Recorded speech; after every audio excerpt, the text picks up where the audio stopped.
This podcast is a member of the Voices of Wrestling Podcasting Network. Visit voicesofwrestling.com to hear the rest of our great podcasts, as well as show reviews, columns, opinions, and updates across the world of wrestling.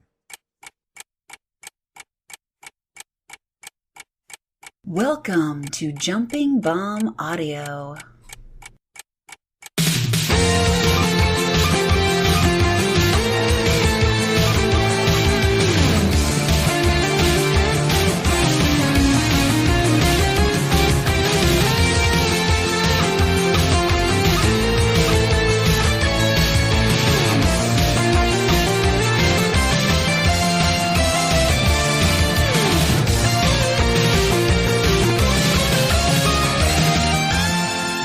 Hello and welcome back to Jumping Bomb Audio, the world's #1 Joshi podcast. We're glad to have you back. My name is Taylor, and I am joined, as always, by my co-host Kelly. Kelly, welcome back to the show.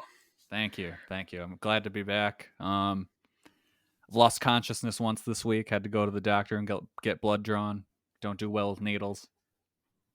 But I got complimented by my nurse, and she was like, "I've never had someone pass out so chill." So you passed out at the doctor? Yeah. Because you saw the needle? No, they had to draw blood, and it just happens. It's just my body's response. Like anytime I get like blood drawn, it's just like, well, what if we just lower your blood pressure down to the point where you're not conscious anymore? And I'm like, you crazy for that one, body? And then I go out. But my nurse was like, yeah, you just said you were going out and then you went out. Well, it's so funny because last time I went to the doctor and they drew blood, I'm usually pretty good with it. I've never really had any issues. And they started on my right arm. They're like, great, we're going to get some blood. And the nurse was like, can't find a vein. It's like poke. I'm like, oh my God, come on. She's like, okay, we'll switch to the left arm.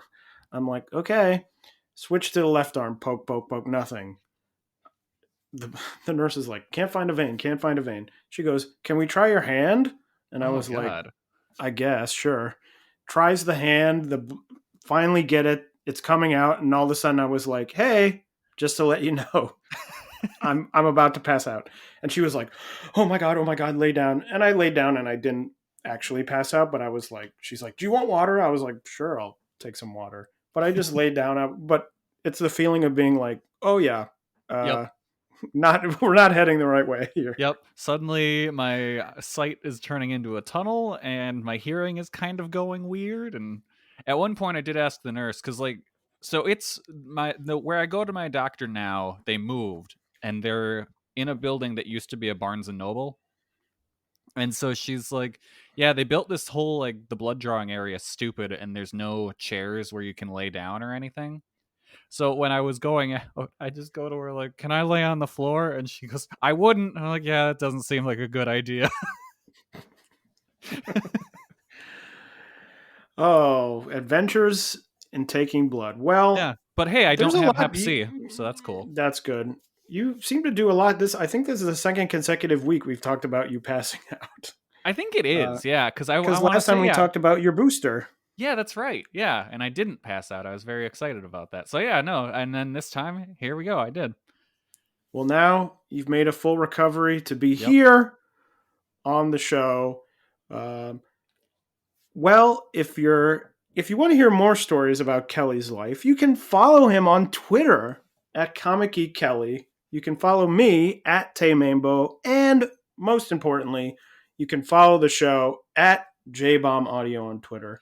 Please subscribe to us on your podcast app of choice so you can make sure you get all the episodes right as they come out. And if you happen to subscribe to this podcast on Apple Podcasts, give us a 5-star rating and review on Apple Podcasts. It would be super appreciated. And if you're feeling extra generous, you can donate to the show at redcircle.com/shows/jumpingbomb-audio. Usually I start the show, I do the plugs, and I say, wow, we've got a lot to get into this week. Because usually Joshi's a pretty busy world. This week, not the case. Nah. It was a pretty quiet last 2 weeks in Joshi. The biggest show, I would say, was the Ice Ribbon Korakuen Hall show, which, as seemingly always, is I don't believe it's airing until February 6th, I think is the date that it will be on Samurai. So I was unfortunately, close. I said last episode it was going to air in March. unfortunately, we can't talk about that show as always. If anyone who works with Ice Ribbon or has any sort of pull in Ice Ribbon is listening to this, please put more of your big shows where they can be seen immediately so that we can talk about them on this show. Because I really love Ice Ribbon and I wish that we talked about it more. But most of the time, their big shows go like this, where they don't air for 3 or 4 weeks after they happen. And it's hard to talk about them. Yeah. You know, let's just start, I don't know, let's start airing shows sooner after they happen. Because this just brings me to, unrelated to Joshi entirely, but the Voices of Wrestling Match of the Year poll. I was not able to vote for my Match of the Year because it did not air in 2021. Yes, you were very upset about that. I was really mad in the Slack. Because it's like, what the fuck? I'm not going to be able to vote for it next year because that'd be foolish. The hell? Just let me vote for the match. I think for Match of the Year 2022, you should find 10 matches that aired that were in 2021 but aired in 2022 and vote those as your top 10 matches. Yeah. I should make a blog and just make a Puppet account so I can have multiple votes so I can do that one as my my throwaway ballot. Yeah, just start a blog as Helly Karras. Yeah. No one will know. And do one article about something that you usually don't watch. Yeah. To throw people off, and then you can use that to vote. Write about BritRes. Yeah, write about NXT UK. Yeah, there we go. And be like, I love this program. It's I can't wait to watch it every week. Does it air every week? I have no idea. Yes. It's a weekly program, right? Because it's like NXT. I think it's weekly. Here's the thing. I think I've only watched one NXT UK match, which I think was Mako's first match or something. Okay. I watched the Walter versus Dragunov match from last year. Oh, and I remember I was really confused because I was like, oh, I'm excited to watch it. And it's like, oh, it's airing on Thursday at 3 p.m. or something. And I was like, what? I guess that's a British, because that's what, 8 p.m. in the UK. Oh, that makes sense. Honestly, I didn't think that WWE would make any sort of concession to them with time. I kind of figured they'd just be like 8 p.m. U.S. time. Fuck them. I have a feeling that they went, we should air it at 8 p.m. UK, and WWE went, well, whatever. Yeah. I mean, does anyone think about that show in WWE anymore besides the people who are directly on it? I mean, the fact that they still really haven't gotten hit by cuts means they don't know it's there. The fact they haven't closed the entire thing down, probably means that no one knows it's there. I really wonder it costs if it exists. $10, Yeah. Because aren't those contracts they get paid $500 a month or something? It's something it's pennies on the dollar of what it probably could be or should be. I'm sorry for any fan of NXT UK if I'm spewing incorrect information here. I literally know nothing. Could probably not name 5 wrestlers. Oh, okay. Who wrestle on the NXT UK brand. Okay, Mako wrestles there, which is still so bizarre to me. B Priestley, who goes by what's that name, Blake Lively? Oh, someone Davenport. Oh gosh, I said Blake Lively, and then I thought Blake Underwood. It's definitely not Blake Underwood. Sasha Davenport? No, it's not Sasha. It is Davenport. Yeah, because it's the couch name. It's a name of a character from Gossip Girl. What is it? Is it Blake Davenport? No. I have no idea. And I refuse to look it up. I will not look it up during this program. Who knows? It doesn't matter. Who cares? Who else was there? Be- Joe Coffey? sure. Is he Because who's the one that put their hand up their butt and then didn't get fired for it? I have no idea what you're I talking think that about. might have been Joe Coffey. Because the only other three I know would be Walter, who isn't there anymore, or should I Yeah. say Gunther, Gunther. and the grizzled young vets, who I also think are now in NXT proper, because I think they were in the tag tournament. I don't know if they still count as NXT UK. Yeah, I'm But not I sure. couldn't even name. I'm like the grizzled young vets, who is Zach Gibson? Zach Gibson and who knows? Although I'm sure you could probably just say, "Oh, what's his face?" A Kid is there, A-Kid. right? But I don't know what his NXT I think name they is. just call him A-Kid. A Kid, and then the guy who was in AEW for like 2 weeks. Ben Carter. Ben Carter, but he doesn't go by Ben Carter. Yeah, I have no idea what I don't know what he now. goes by. That's 4. Yeah. And then I've got like Isla Dawn, I think is there. I forgot about her, yeah. Well, I only remember her because I think the first Mako match was against Isla Dawn. Yeah. I think. Who Who knows? Anyway. Was what's that, Bobby Tyler? She was like someone that was in Stardom, right? Wait, who was the one in AEW? They like really hyped her. Oh yeah. And then she like had one match girl. and then disappeared. Didn't she just retire? I thought she went to NXT. I thought she like popped up in NXT UK under like some weird name or something. Oh, maybe. I don't know. Well, that's our extended segment on how much we know about NXT UK. Well, now that no one's listening. Well, if you want to know more about NXT UK, look up articles by Helly Karras. Yep. Coming in 2022. I was gonna say go listen to the Burt Rest Roundtable, but that hasn't existed for years. Go listen to just Joe Lanza still watch NXT UK and review it anywhere? I don't think so. Probably. He was the only person I know who watched it. Yeah. Pretty much at all. But anyway, the last 2 weeks of Joshi. Speaking of NXT UK, the last 2 weeks of Joshi. Stardom had 4 shows. Nothing major on the shows, mostly house shows. Lady C was out with I think she got an injury on the show on the 15th. She was out on the 16th, but I believe she'll be back for the 29th. She does have a title match on that day. The big event of the last 2 weeks of Stardom, Momo Kogo joining Stars at the show that happened today as we record on the 23rd. It will have happened the day before when this is released. Unagi Sayaka told her that she was not welcome to join Cosmic Angels. And she told Unagi, I don't want to join Cosmic Angels. And ended up asking to be put in Stars. Also, Tam Nakano defeated Mei Sakurai.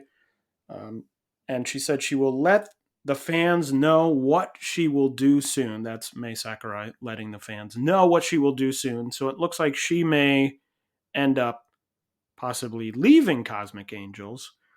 So we will have to see. I am excited to see some of these new people. Hazuki joined Stars. Momo Kogo joined Stars. I'm excited to see some of these new people not just be like, there's a new person, they're in Donna Del Mundo. There's a new person, they're in Cosmic Angels. It was like for a couple months, like just split them up. Okay, you're in Cosmic Angels. Okay, you're in Donna Del Mundo.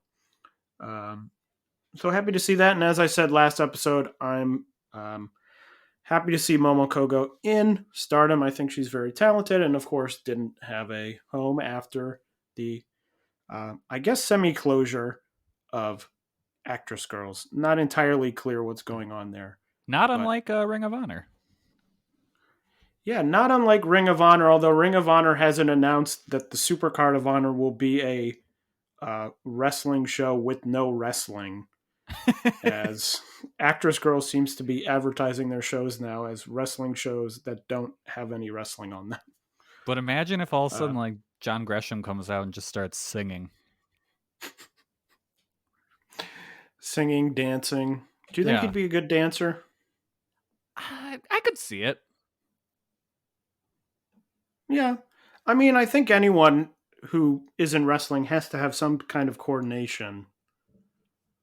Yeah. Yeah, I could see John Gresham being the kind of guy where, like, Dancing with the Stars type. Like, if he had training, all of a sudden he'd be like, oh shit, he's really good. Yeah, like on Dancing with the Stars. I don't watch Dancing with the Stars, but I know that seemingly every football player who goes on Dancing with the Stars does really well. Yeah. Because I think they're used to being like, here's what you have to do. Like, do this thing. Like, you run a route, which is the same as like, here's the choreography of this. So I think they're used to having that sort of system. And also they're very athletic. So it's not a question of they're like, oh, I'm so tired after dancing, or like, I can't pick my partner up or anything like that. Yeah, it's how Miz made it as far as he did. But every week he dressed like some sort of nightmare creature for some reason. Let's get Jonathan Gresham on Dancing with the Stars. Yeah, why not? Hey, couldn't hurt Ring of Honor. Yeah. Although he's very short. Yeah. Which might be a disadvantage. Anyway, Tokyo Joshi had 2 shows that featured matches from the Max Heart 2022 tournament. One on the January 15th, which featured Asuka and Yuki Kamifuku defeating Marika Kobashi and Raku. And the other match was the Magical Sugar Rabbits being defeated by the usual January team up of Hyper Misao and Shoko Nakajima. 2 good matches. Kelly, you watched these, right? No, I did not watch these. Oh, okay. I watched never the mind. next show. I enjoyed them. I thought they were fun. There was a second show. This one Kelly did watch. That was on January 20th with 4 Max Heart Tournament matches. In the first one, Mocha Miyamoto and Yuki Arai with a minor upset, I would call it. Yeah, definitely. Over Arisa Endo and Suzume. The Bakuretsu sisters teaming up for one of the last times, defeating Hikari Noa and Nao Kakuta. Asuka and Yuki Kamifuku defeating 121 million of Maki Ito and Miyu Yamashita. And in the main event of that show, Miyu Watanabe and Rika Tatsumi defeating Hyper Misao and Shoko Nakajima. Kelly, you did watch the show. What'd you think of it overall? I really enjoyed it. I thought it was a good show. The first of the tag matches, Yuki Arai impressed as always. I was honestly surprised at how much time the match got. Like, I don't know the time exactly, but I know they went past the 10-minute mark, and that was kind of surprising. I thought both teams worked really well together, and I was surprised to see Mocha tap out Endo to close the match. I went 3 stars on that one. Then Bakuretsu sisters beating Free Wi-Fi was upsetting because I didn't want to see Free Wi-Fi lose. Because, come on, best name in wrestling. Yeah, no more free Wi-Fi for you. Now we got to pay for Wi-Fi. It's trash. The Kamiyu and Asuka versus 121 Million match was great. I actually went 4 stars on that one. I thought it was awesome. I need a singles match between Miyu and Asuka because, come on, like, their interactions were so great. And then the main was pretty good too. I went 3.5 on that one. I probably would have swapped it out with the semi-main in terms of match placement. But man, it's cool every time that Watanabe does the double giant swing. Like, that's just awesome. Like, it's so amazing to see someone pull that off. Yeah, it's always, obviously I've seen a lot of her matches, but it's always sort of like, whoa. Like, it still really impresses me when Watanabe's like picking people up and like tossing them around the ring and like grabbing people off the top rope and just carrying them around and throwing them around. I'm like, whoa, this is really cool. She feels personality-wise like a lot of the rest of the roster, but like in ring wise, she feels totally unique. Oh yeah, yeah. She is Just because slowly she has that. becoming one of my favorites on the entire roster just because of that. Yeah, I also really liked the semi-main. I thought it was really good. I wasn't as high as you, but I agree. I mean, I think even before this match, you probably could have said, "Oh, Asuka and Miyu Yamashita." Well, of That would be a course. great singles match, of course. But really, a great match. They set up the matches for the semifinals, which we'll talk about when we get to the upcoming shows. But overall, a super fun show. Went by very quickly. Easy watches. They're up on Wrestle Universe. So I would recommend these two shows. I mean, the first show, it's 2 matches. I think it took me like maybe 35 minutes to watch them or something. Oh wow. So yeah, very quick, very easy. Easy watches. You can follow along with the tournament. I'm sure the 2 semifinal matches will be really good. So catch up there.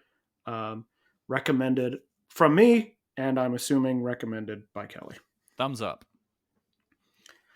Ice Ribbon, as we mentioned, had their Winter Story show at Korakuen Hall on January 16th. 2 title matches there. Yuki Mashiro defeating Maika Ozaki and Miyako Matsumoto to win the Triangle Ribbon Championship, her first title, and Tsukushi retaining her Ice Infinity title over Ibuki Hoshi. As I mentioned, I believe that comes out February 6th on Samurai. Looking forward to that main event, especially because Ibuki Hoshi had that great title match against Tsukasa Fujimoto last year that Kelly and I both really loved. Ended up on my Joshi match of the year as well as my full wrestling match of the year, which I just submitted over at Voices of Wrestling. And I think those should be coming out soon. Those top 100 matches. So excited to see where some of these Joshi matches place. I think Joshi has improved year over year every year for the past 4 or 5 years. And I think if I had to predict, and Kelly, let me know if you disagree with me, I have a feeling that the Utami Shuri match is possibly going to finish in the top 10. Yeah. What do you think? I agree. I could see it. Yeah, I think top 10. I was going to say top 5, but I don't know about that because there's too many. Well, because I was going to say there's a lot of AEW matches that could cannibalize each other. So I just think there's points. too much in terms of pure sort of volume from AEW, and I think there's enough New Japan stuff from like a Wrestle Kingdom or like the big shows that people might have dropped in for and been like, oh, this was really good. Yeah. To get it into the top. Because I'm thinking like there's probably 3 or 4 matches from AEW alone that I would be like, yeah, these are definitely going to be in the top 10, if not higher. So you're already talking about probably 2 AEW matches, probably, 1 or 2 other like New Japan matches. And a lot of the people who were like, hey, I voted, here's my top 10, like Shuri and Utami was like number 7, number 5, number 6. So it isn't a thing where it's like blowing things away. And I know that the top 3 are getting like hundreds of votes. Yeah. It's like 200 ballots or something, or some crazy number where they're like far and away high. So I guess it could happen. But also I weirdly think that them having the rematch at the end of the year that some people thought was better might also hurt, because some people may go, oh, that one was better. But I thought the same thing last year with the what was it, Mayu Julia matches or something. Was that it? It was a match with Mayu and Takumi Iroha. And they had 2 matches in the year, and some people liked the first one better and some people liked the second one. I went, well, these 2 matches are going to cannibalize themselves because Mhm. people are going to split. But I think the first one ended up being the high Joshi match. I think it was like 14th on the list or something. Okay. Um, Yeah, I think so maybe, Utami Siri will break the top 10. I don't know if it'll be the top ranking women's match because I think Britt versus Thunder Rosa has a shot at beating it out. yeah. Yeah. I, well, we'll see. This is the fun, it is more fun it's a lot more fun to debate this than usual. Like 3 years ago when we were like, can a Joshi match get in the top Yeah. 40 of this list? And you're like, probably not. Um, I do and think it's that good. no matter what, it'll outrank any WWE match this year because what do they have that got buzz? I know that of what's been submitted so far, that Stardom has more matches on the list, or did a week ago or whatever it was, has more matches on the list than WWE does. Wild.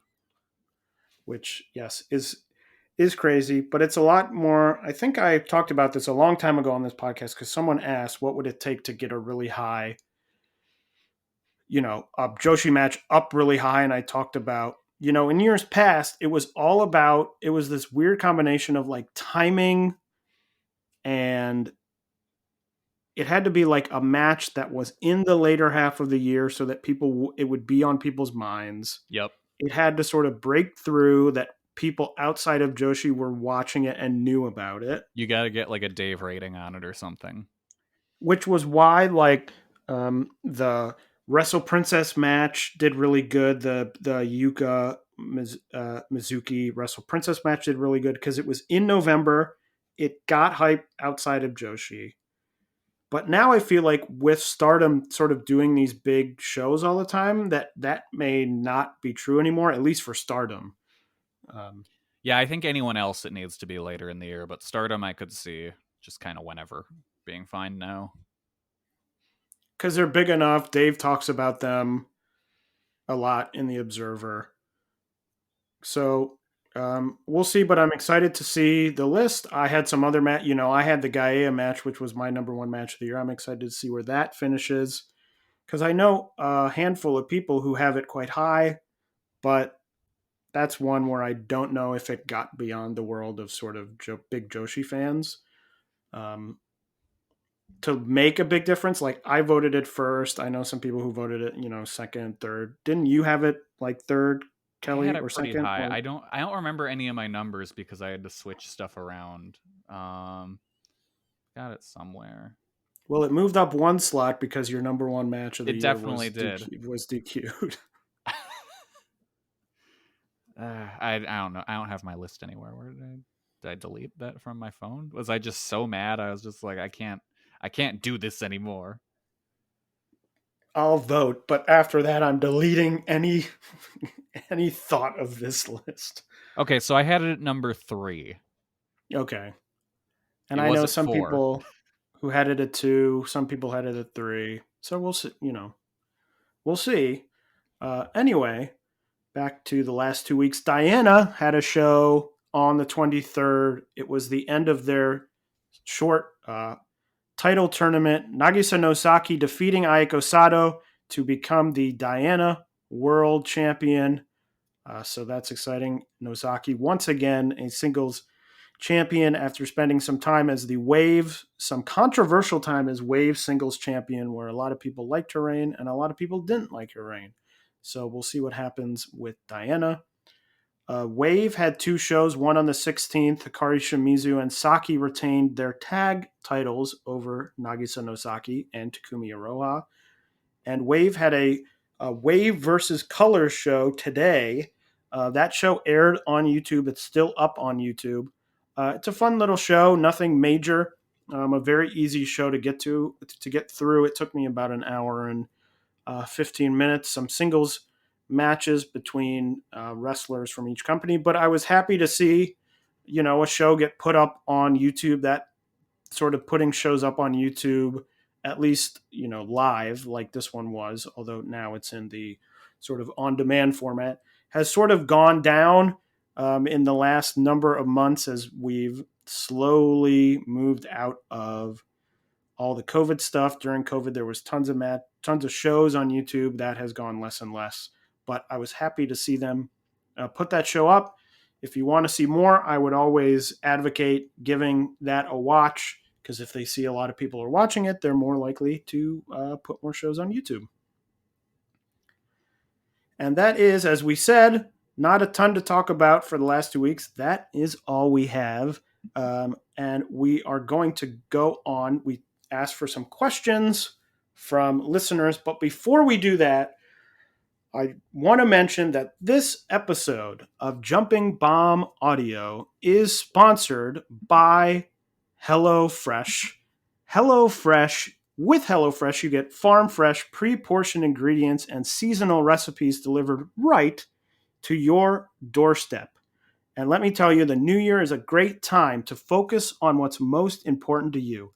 Whether it's saving money by ordering less takeout, learning to cook, or prioritizing your wellness, HelloFresh is here to help with endless options to make cooking at home simple and enjoyable. And HelloFresh, listen to this, is 72% cheaper than a restaurant meal of the same quality. And you can save on average over $65 per month when you order HelloFresh instead of grocery shopping. That's more money to put towards those other 2022 goals of yours. Get some tasty meals. I know where I am here in New York, it's very cold outside. Don't really like going outside. It's freezing cold. So it's really nice to get something delivered right to my doorstep, to be able to cook it without having to go out, find something, order delivery, which often gets expensive.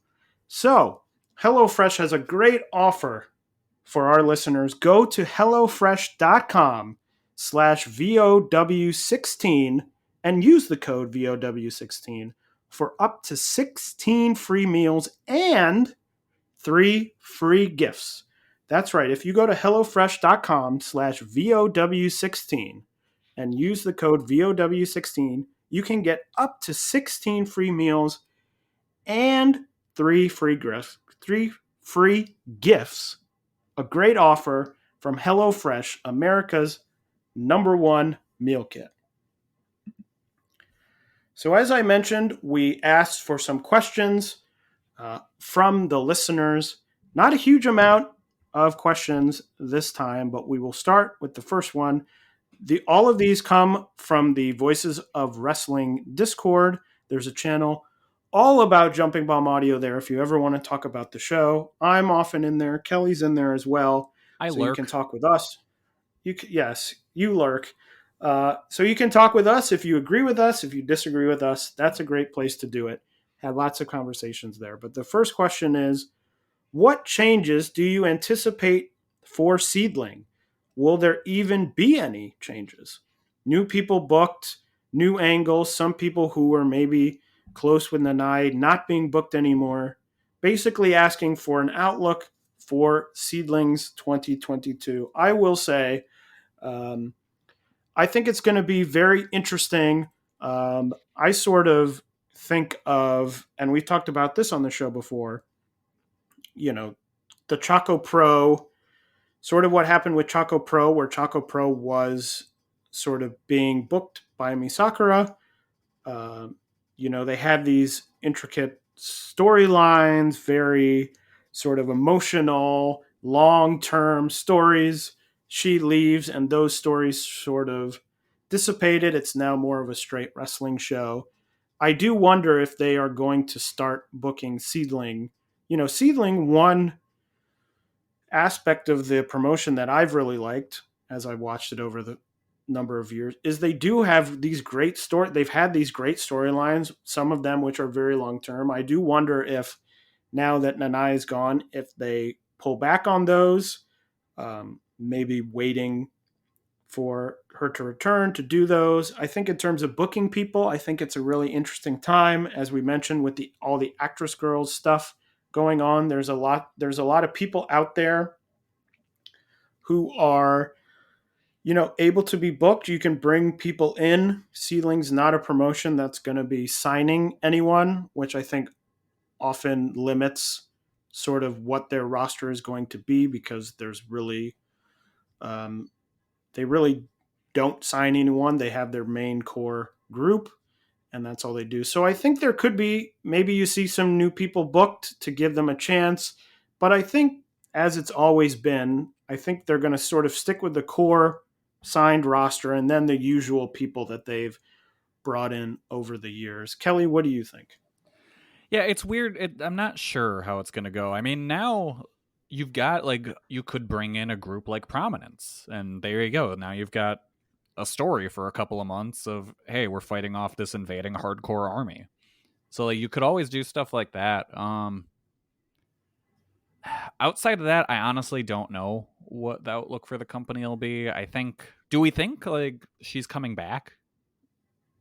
Like, what's the read on that? Because I can't really get a read on that. I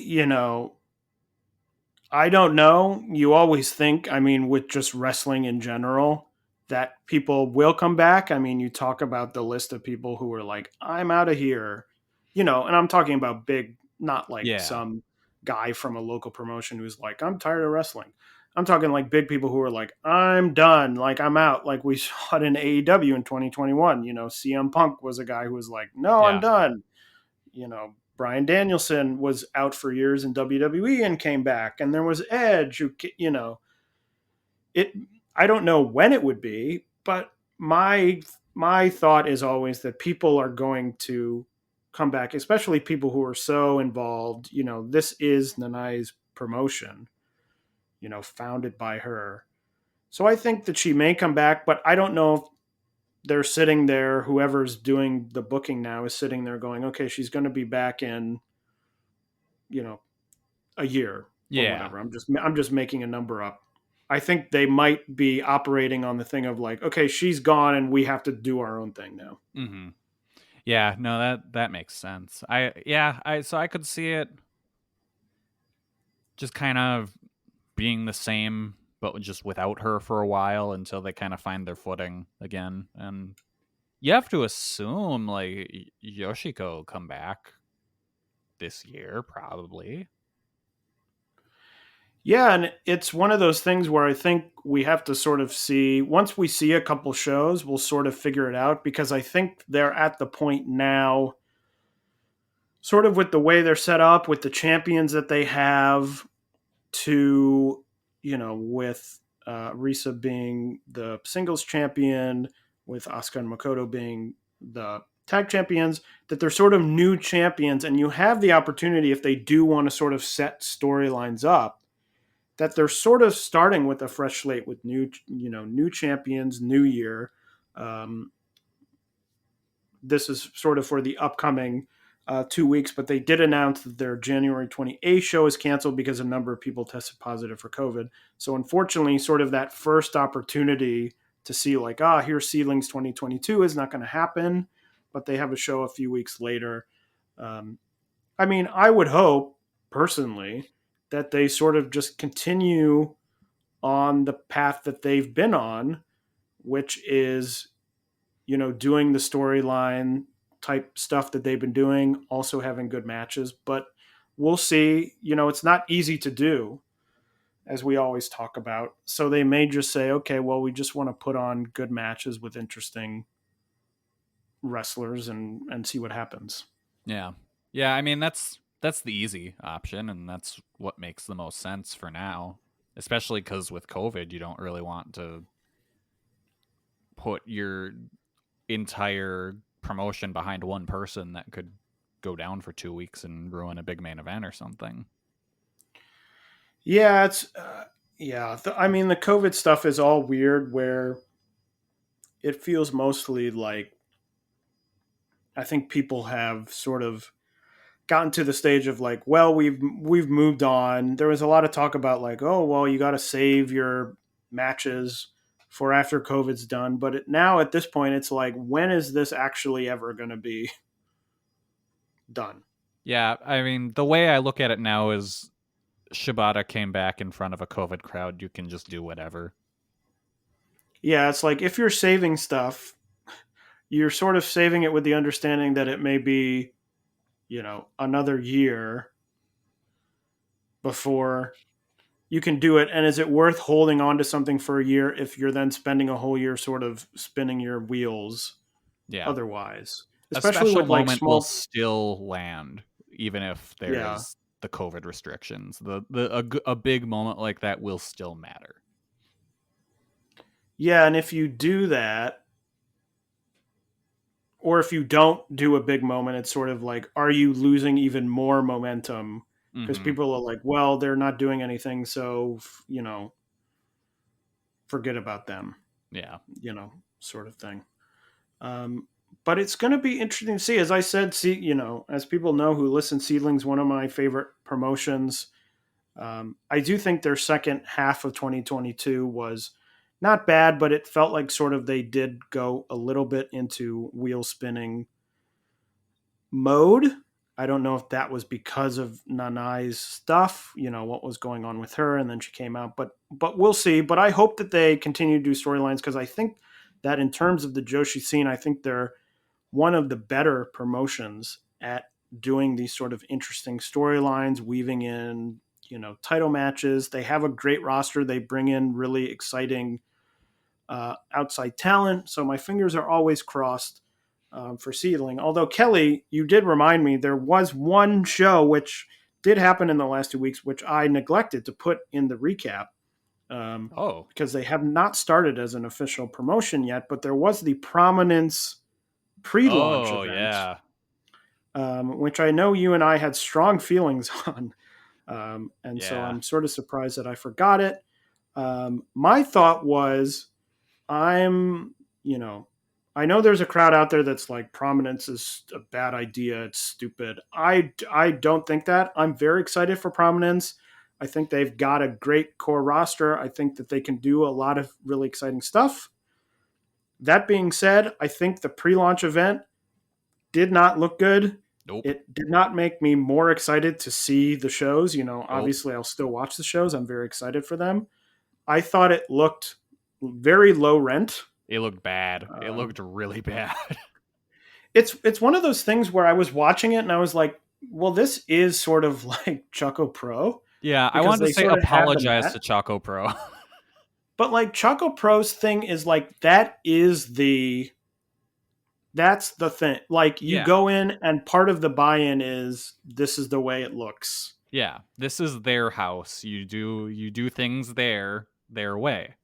This was just, I don't know, we decided to run this venue. There's no room for a ring. We're just going to put down mats in front of the stage and put up a weird fence in front of the mats. Yeah, and I just turned it up. Like, I was excited. I was like, ooh, a pre-launch event. This is really exciting. It's on Wrestle Universe. It's really easy to see. And I turned it on and I was just like, oh gosh. I'm a big presentation guy. I mean, one of the reasons I love that Gaia show was that they went all out. They were like, oh, we've got entrance videos. And, I understand this is the pre-launch event. You're just sort of explaining, but I feel like having them appear elsewhere would be a better sort of pre-launch.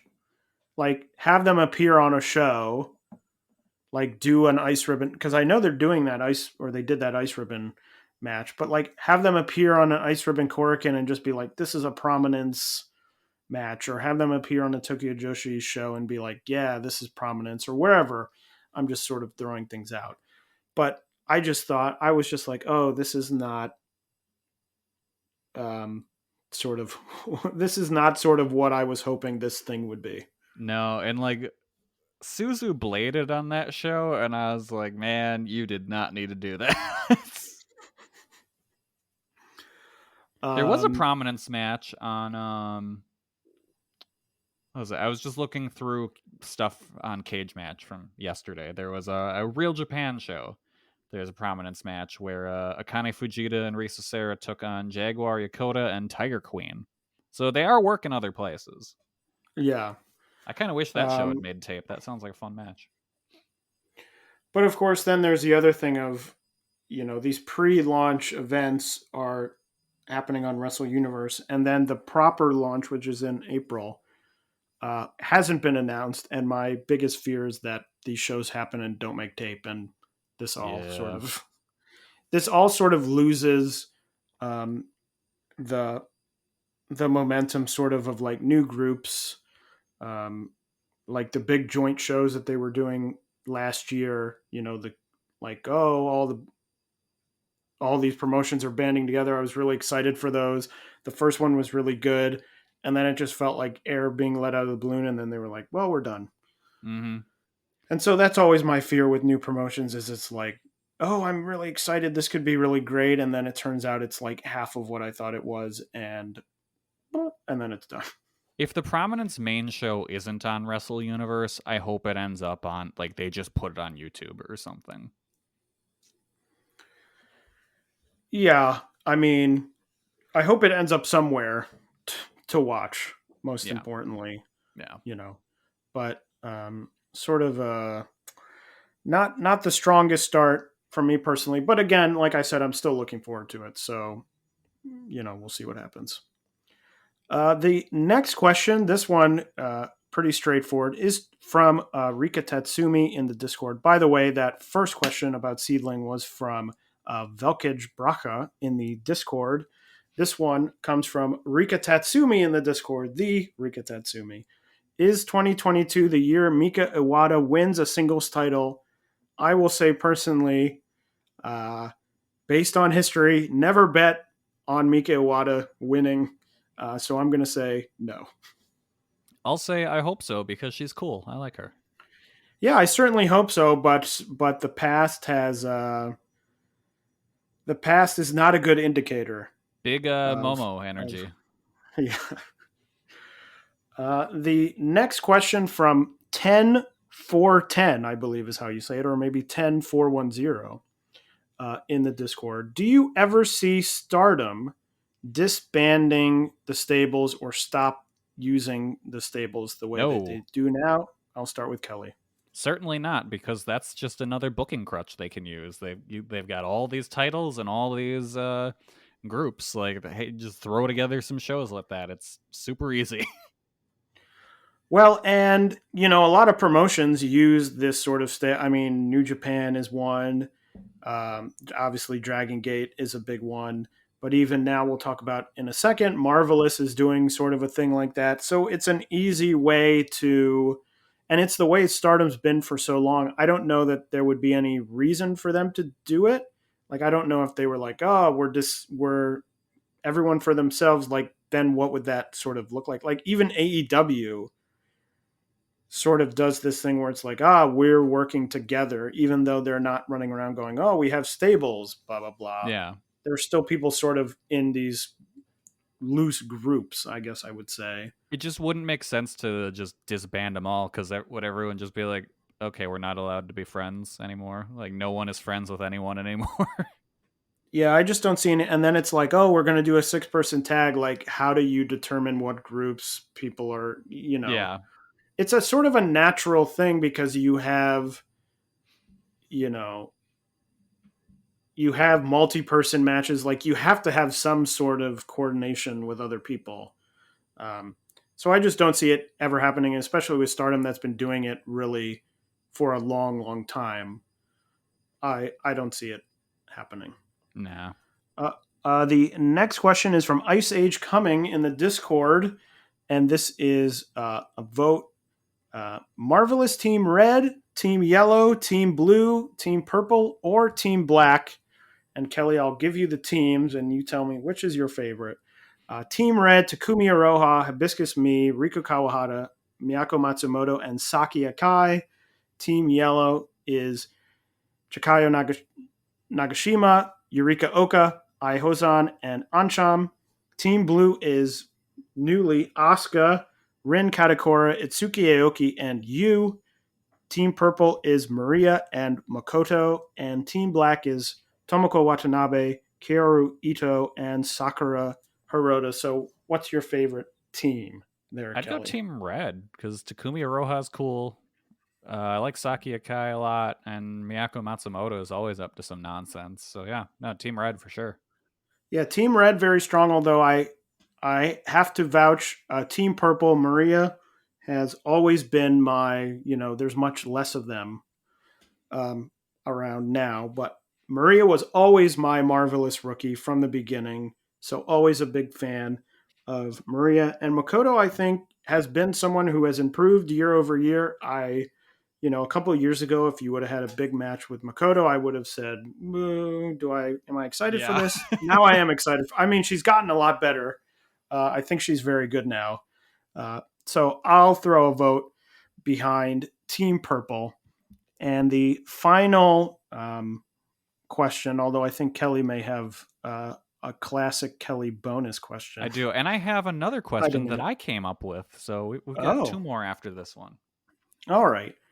So from Mass Cabana in the Discord, predict who will be holding the main title for each promotion at the end of the year. This is a very interesting question. So I guess we'll just go down the list. We'll start with the big one, which is Stardom. Who do you think will be holding, I'm going to say the red belt at the end of the year. I would say that that's their big belt. Currently held by Shuri. Who do you think will be holding it, Kelly, at the end of 2022, December 31st, 2022? I feel like with Stardom, you can just go with the bet it on black message and just go with Mayu. Like, that seems like a safe bet. I'm going to say I am going to bet, and I'm going to say it's going to be Julia.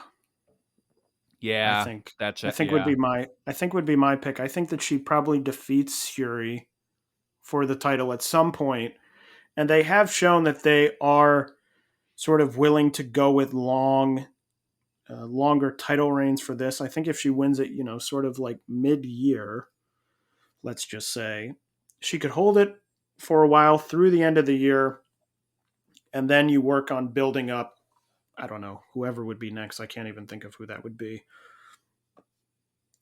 Whoever that would be, but I seems like sort of a safe bet to go with Julia, but that's my pick. So we'll then go with Seedling, currently held by Arisa Nakajima, who will be holding the Beyond the Sea title. Kelly, I'm going with we're getting Yoshiko come back, and then she'll be the champ. That's my guess. I was thinking the same exact thing. I think when she comes back, she's going to win the title. I think they're sort of waiting for that to happen. So that is also that would also be my pick. Tokyo Joshi, the Princess of Princess Championship, currently held by Miyu Yamashita. Kelly, who will be holding that title at the end of 2022? I was thinking about this earlier this morning. What if Miyu just has the belt like forever? Like, she's just a super champion for like a long, long time. So I'm going with Miyu. I think she's going to hold it through the entire year. I'm going to take a big swing. I'm continuously wrong about Tokyo Joshi, but I am going to take a big swing. I'm going to will it into happening, and I'm going to say it's going to be Maki Ito. I hope you're right. I think it has to be. Yeah. I think it has to be. Just because if she doesn't have it at the end of the year, I think it means she didn't win it at all in 2022. Yeah. Which to me would be like, uh-oh. Like, what's going on?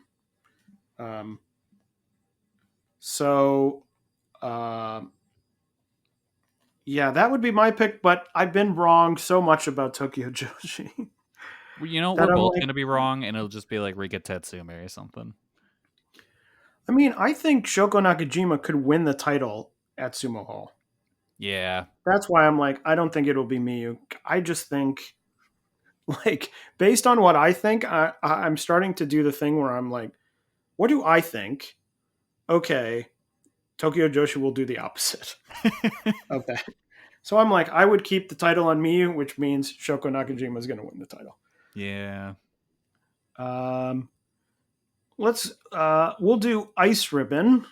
What do we think about Ice Ribbon? I'm throwing it over to you, Kelly, again, because I'm gonna try and think about this while you answer. Yeah, no, Ice Ribbon is such a toss-up right now. I guess maybe go back to Fujimoto. Like I It's don't so know, funny like, because if Prominence hadn't broken away, I would say Suzu. yeah, Like that exactly. seems like an obvious one. And But they now still that could, she's, depending on how things shake out. But yeah, I don't know.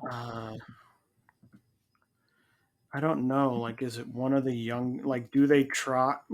And also, a thing is that any one of these sort of younger wrestlers, at any point, they could be like, now this person, like they sort of did that with Suzu a couple of Yeah, years ago, where it was like, okay, she's retiring the bicycle thing, and she's going away. And like at the beginning of the year, I'm not sure that people would have said, oh, she's going to retire. She's going to retire her gimmick thing that she does, and change her whole character and become big. Like, mm, like maybe I could see them trying with like Mika Ozaki, just as someone who's sort of like in the sort of mid level, but has gotten the sort of higher chances. She just yeah. lost the triangle ribbon. She had the tag titles for a while. I mean, really, now um, I'm looking at their roster, and really, that's the one.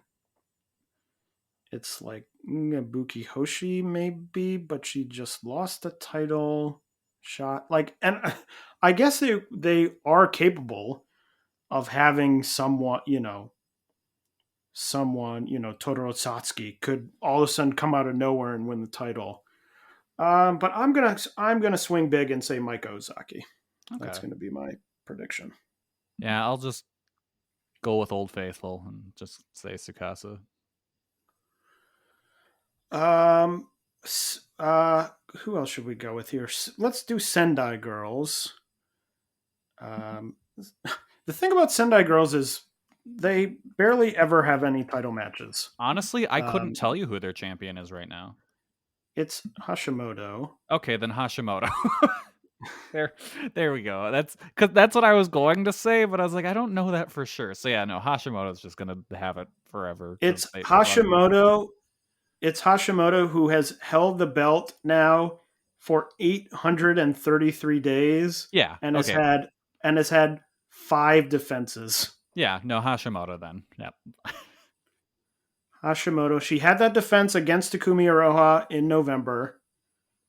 So she won the belt from Sari back in October of 2019, defended it a couple days before COVID hit on March 8th, 2020, then went an entire year, technically, quote unquote, did defend it at the Gaia show because all the titles were on the line. Oh yeah, that's right.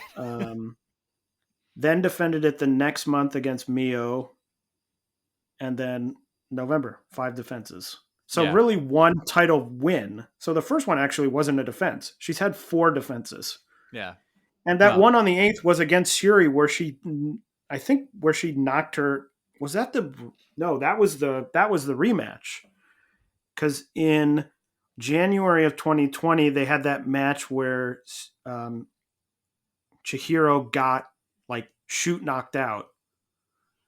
Oh yeah. At the beginning of the year, and they had the rematch, and Chihiro won against Shuri. That was before Shuri was in.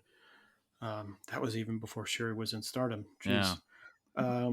So sure, you want to go with Hashimoto? Yeah. Just keep on going. Just keep on rolling. Her 5th reign lasting 833 days, so she must be well over. Is she over like 1,500? Days as champion? Well, remember the first couple reigns were she would like win it from someone and then she would lose it. And then so first reign 85 days, then lost it to Aja Kong. Then won it back, had it for 65 days, lost it to Hiroya Matsumoto. Got it back, and then held it almost a year and lost it to Ayako Hamada, who then had to vacate the title because she got busted for drugs. Who then did some meth. And then it's been 349 days, lost it to Seri, and then got it back and has had it for 833 days. So yeah, that's a good. I mean, Hashimoto's a pretty solid. Yeah. I feel safer in that one than even with the Mayu bet. Like, safe safe pick. So those are our predictions for the big promotions. Who will be singles champion? So Kelly, I will throw it to you for the final, the I guess wrestling related question you have, and then the yep. non wrestling related question you have, which I'll let you answer yourself. All right, so my question that I'm asking the show, including myself, is what do you want to see in 2022 in Joshi? I mean, the thing I want to see in 2022 in Joshi is the thing I want to see in 2022 in wrestling in general, which is the crowds Yeah. come back. I mean, I have to say, we've talked about it on the show, although we probably, for how much I think about it, we probably don't talk about it that much as a percentage. But the clapping, I think to me it's made things very difficult in a way now that at the beginning it was sort of like, oh, you have to adjust to this, you have to get used to it. Now it's just sort of a thing that I'm like, oh, this is the way it works, that actively hampers my enjoyment of almost all wrestling that I watch. But I don't really think about it because now it's like, yeah, this is just the way it is. And the Mm-hmm. way it is a way I don't like it, but I'm not sitting there every match going, oh, oh my God, they're not clapping. It's Chris Jericho's Japan. I mean, but I think the clap crowds coming back also will, I mean, it's more, or not the clap crowds coming back, like full crowds being able to cheer coming back, I think will affect a lot of things more than even just, oh, now they can cheer. Like, I think schedules will be more normalized and there will be more, like, I just think it will help every aspect of things where it's like the buildings will be more full and they'll be doing, they'll be cheering and the schedules will be more normal and like everything will do that. Um, and I think, promotions like Stardom may get, a lot of times I'm like, oh, their presentation is the same every show. And I'm like, probably part of that is they don't want to spend a lot on production when Yeah. they're running these huge venues and they're only, X amount full. And I'm like, maybe that will improve the production everywhere in all of wrestling. New Japan had Wrestle Kingdom this year and went really low, sort of didn't have the screens above the ring, didn't have a lot of these things. I mean, that really is my one hope because really looking, we talked about our match of the year. I mean, my match of the year ratings were way down. I mean, usually in a sort of typical year of wrestling, my top 10 is usually composed of a handful of 5-star matches, like, and then mostly 4 3/4 matches and maybe one 4.5-star match. This year I had like 5 4.5-star matches on my top 10. I only had 3 total, all of wrestling, 5-star Wow. matches. I only had one 5-star match in all of Joshi. This year, usually I have, 4 or 5. So I think it's just an overall. I mean, I think there's a lot of good workers. Like, I don't know that there's things the companies are doing wrong. Mm-hmm. I think it's just this overall sort of malaise that I just sit there and I'm like, oh, you sit there and the matches start and it's an absolute silence and then it's like clap, clap, clap. I'm like, ugh, I just can't do it anymore. Nah. What's So yours? what I want to see, there's two things. I want to see Prominence succeed in whatever success looks like to them. I want that to happen. And then I also want to see GLEAT expand their women's division. Like one person I thought of that I really actually want to see in GLEAT is Cherry, because she's a Battle Arts veteran and she's actually really good at that kind of UWF style. So I hope they bring her in and maybe just run more UWF shows, run more women's matches on the UWF shows. But yeah, I want to see them expand their women's stuff for sure. Those are two good ones. That also reminded me another thing we didn't talk about in the recap is, well, this is from a while ago, but I do have to recommend to everyone that Freedoms, Kelly, I know you watched this match as well, but Freedoms put up from January 3rd on their YouTube the match between Rina Yamashita and Jun Kasai, the hardcore match they had there. Both Kelly and I watched that. I think we might have had identical ratings. I went 4.25. Yeah, I just went 4. Okay. So I was 4.25. Kelly was 4. If you enjoy hardcore matches, and this is like a real, not like a Tokyo Joshi hardcore match. This is like a real thing. No if toys. You enjoy that, there's no toys. There's no kaiju being destroyed to make Kelly worry about loss on investment. But if you enjoy that style, it's a really good match. It's available on the Freedoms YouTube. It's pretty short. I think the whole match is like 15 minutes or something. Yeah, something like that. So definitely worth checking out. That. And Kelly, you have the last question, which is only for you. So I will go silent at this moment and let you do this. Okay, this is from my friend Mahoney, and he asks us, imagine you're at a crowded beach and you're going to poop. No stopping it. It's happening. Do you poop in the sand or in the water? The water and the sand are equally crowded. So I was thinking about this a lot yesterday. So what I would do is I would just be real chill, just sitting in the sand, just being a real chill guy, just slowly, while no one's watching, digging a hole underneath myself, just like, digging a little hole. And even if someone noticed, they'd be like, wow, look at that chill guy digging a hole. He's going to bury himself. I bet he's going to have a great time. And then just get in the hole a little bit, leave a little room at the bottom, and then just pull the swim trunks or whatever down a little bit and just poop in the hole. And then just, pull them up, put some sand over it like I'm a kitty. And there we go. Problem solved. Taylor, what would you do? Great. I would go in the water. Okay. Anyway, the upcoming shows in Joshi. Stardom has their next big show on January 29th, Nagoya Supreme Fight. Pretty fun card. It starts the opening dark match. I believe it's going to be a dark match. A battle royal with Mei Sakurai, Waka Tsukiyama, Momo Kogo, Saki Kashima, Ruaka, Fukigen Death, and Hina. Kelly, who do you think emerges from this battle royal as a winner? Pretty interesting.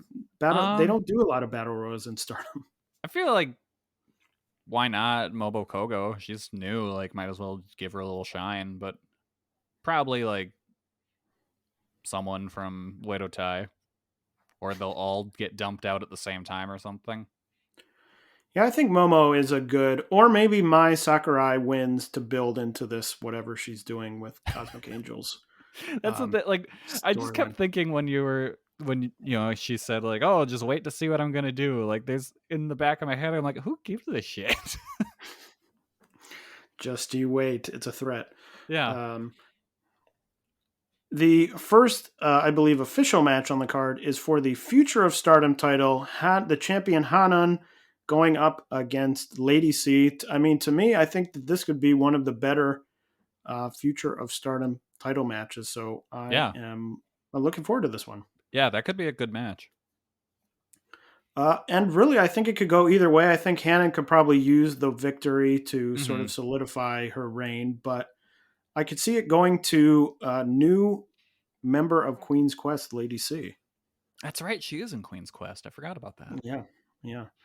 The next match, a tag match, I believe a grudge match here, they would call it, or Gabe Sapolsky would certainly call it a grudge match.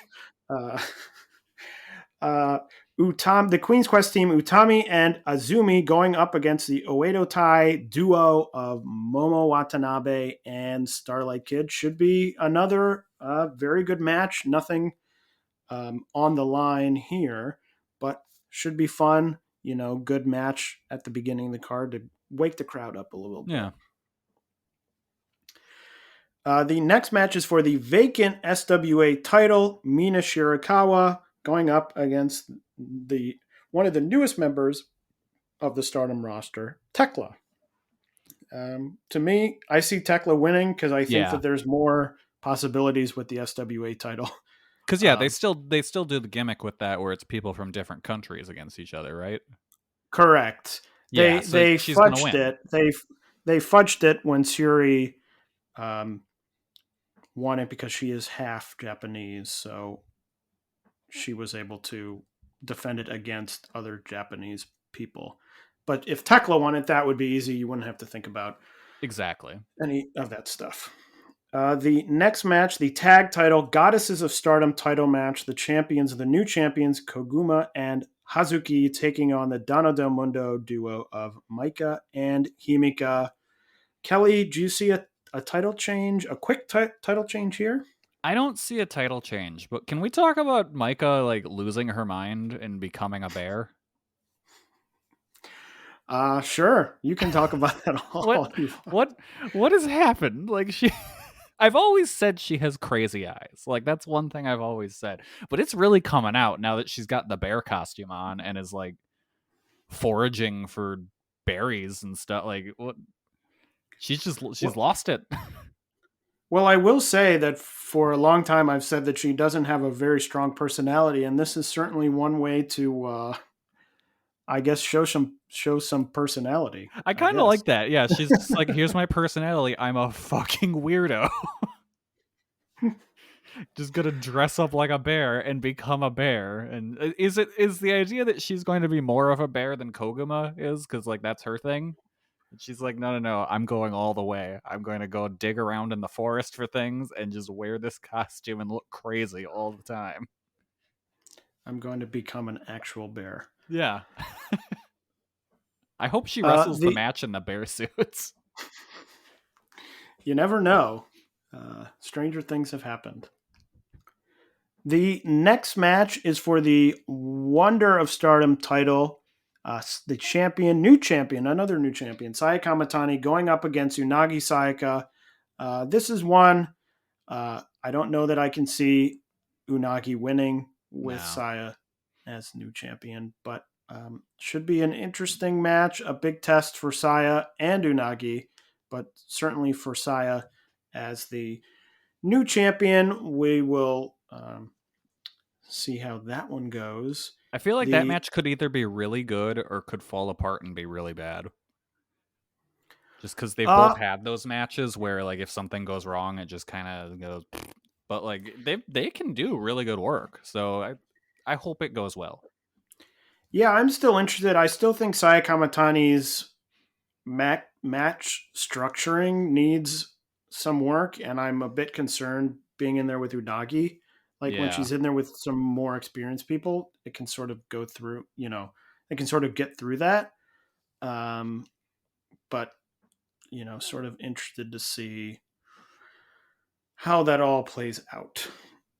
The next match is the World of Stardom Challenge 3-way battle. So the way that this will work is it is a 3-way match, elimination style, I guess you would call it. The person who gets the first pinfall or submission will challenge the winner of the World of Stardom title match on March 26th. It will then go to a one-on-one match, and the winner of that match will challenge for the World of Stardom title on March 27th, the following day. This 3-way battle between Mayu Iwatani, Tam Nakano, and Julia. So, Kelly, who do you think are the two wrestlers who win a title challenge here?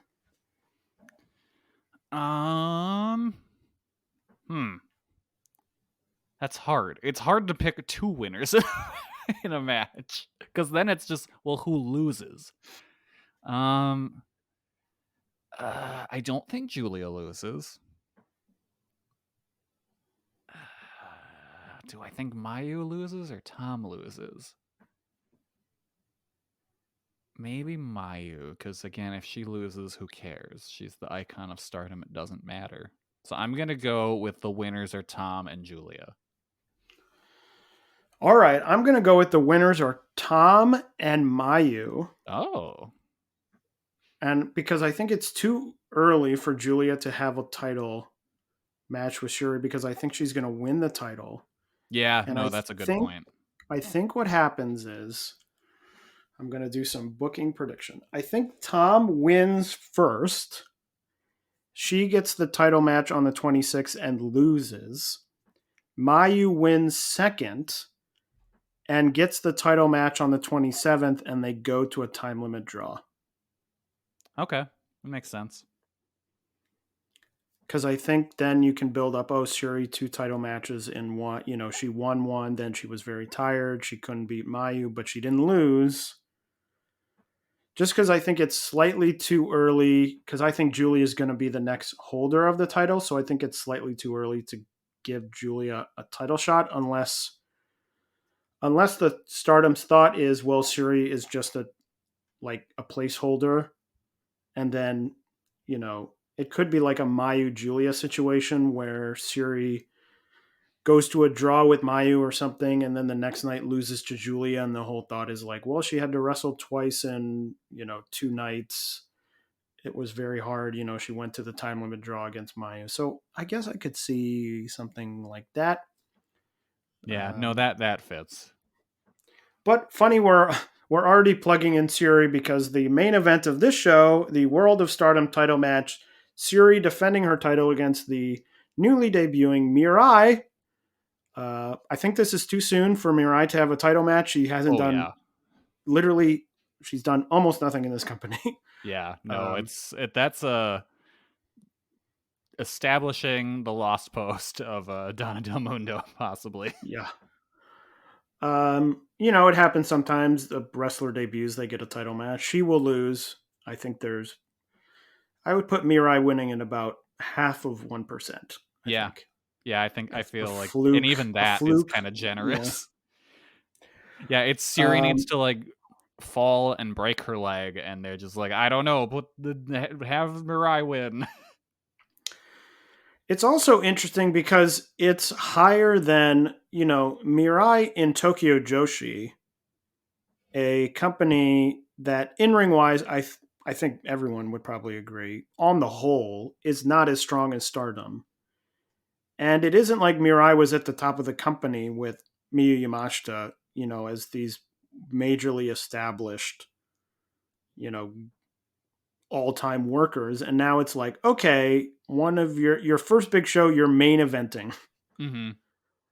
Could she deliver? I think she certainly is capable. She has the potential, but it's a big spot for someone who is moving essentially from the mid-card of a non-in-ring focused promotion, or historically non-in-ring based promotion, to the main event of an in-ring based promotion. So we'll see. I have my fingers crossed. I think it certainly could be good. I mean, Syuri was my wrestler of the year last year. So if anyone can pull it out, I have faith in Syuri, but we will see. But overall, I think an interesting card. I'm glad to have the tag titles back to sort of break up this single match. They have the 3-way match. They have a battle royal. So overall, I think a pretty fun looking card. Yeah, it's a different looking card for once for them. So I'm excited for this show. Stardom is also going to have a show a few days later on February 1st at Korakuen Hall. Of course, they haven't announced anything for that show yet because it's going to be based on what happens at this big show on the 29th. And they also have a show on the 6th at Sendai Pit. Seedling, as I mentioned, Sendai a little... Pit being like the pit thing from like that ICW No Holds Barred runs. I hope that's true. I want to see them fighting in an MMA cage that's full of like doors.